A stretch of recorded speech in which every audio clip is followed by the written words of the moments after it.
18 বছর বয়স হয়েছে। 2 সাল থেকে আজকে যোগ করুন 23 বছর। যদি তার বাবা মার 20 বছর বয়স হয়, মায়ের 46 বছর। কজনের আছে? কজনের আছে? যারা বলছে তাদের আছে তো? জিজ্ঞেস করুন। যারা আইন করছে তাদের আছে তো?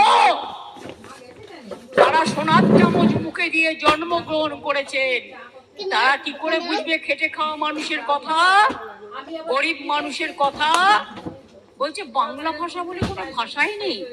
তো রবীন্দ্রনাথ ঠাকুর কোন ভাষায় কথা বলতেন? স্বামী বিবেকানন্দ কোন ভাষায় কথা বলতেন? রাজা রামমোহন রায় কোন ভাষায় কথা বলতেন?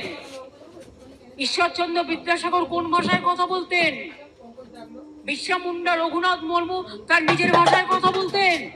প্রত্যেক মানুষের একটা ভাষা আছে, ভাষা তার সম্মান, ভাষা তার গর্ব। নেতাজি সুভাষচন্দ্র বসু কোন ভাষায় কথা বলতেন?